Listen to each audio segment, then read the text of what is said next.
Do you remember Lunchables?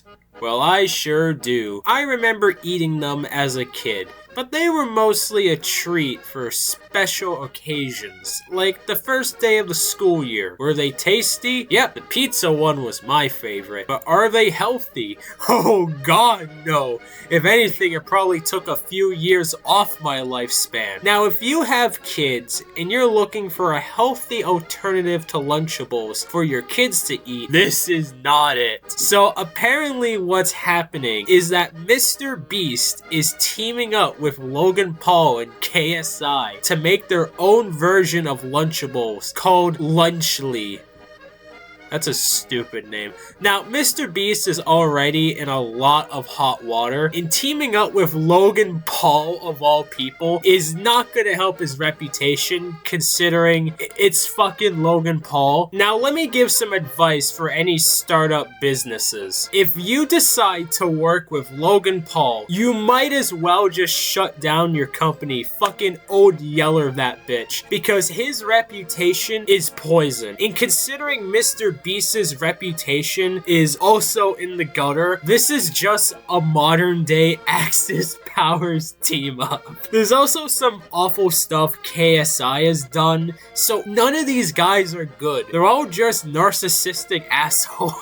Now, these clowns claim that Lunchly is healthy, which I immediately fucking doubt, because just like Lunchables, it's still processed food, which already isn't healthy. Now, on top of that, you're including a chocolate bar and Prime. Yeah, Prime the energy drink. The same energy drink that was famously made illegal in New Zealand for having well above the legal limit of caffeine. Well, that's just Prime. Yeah, let's give 9-year-olds energy drinks. What's the worst that could happen? Now, it's blatantly obvious that they are just milking their child audience for profit. After all, Prime is marketed to kids, and Mr. Beast's entire brand is marketed to kids. So the whole thing is extremely predatory and greedy. It is also interesting that Mr. Beast is doing everything he can to defend himself when it comes to Lunchlys, but he's radio silent on all of his allegations. And this is where the next character in this story comes into play, Dan TDM, a name I have not heard in many moons. He went on Twitter and called them out, and everyone celebrated like, woo! Dan called them out, woo!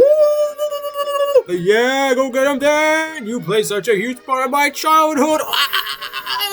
Now, as nice as it is to see a huge YouTuber calling them out and seeing these idiots defend this awful product is fucking hilarious. Let's not lie, it's fucking hilarious. It is a pot calling the kettle black situation because Dan has also done the exact same thing, promoting unhealthy food to his audience, which is mostly kids, with Munch Pack. Now, I'll grant you that what Dan did is nowhere near as bad as this stunt the Axis Powers over here are trying to pull. But in my opinion, you can't exactly put Dan on a podium saying he's defending kids when he has done the exact same goddamn thing, but Dan is less egregious. I don't know, I guess I'm just sick of people meat riding his diamond enchanted sword just because he made videos that they liked when they were kids. Like, he's just a YouTuber, guys. Let's calm down, okay? So yeah, I don't like either side of this argument, and I just think they both kind of suck.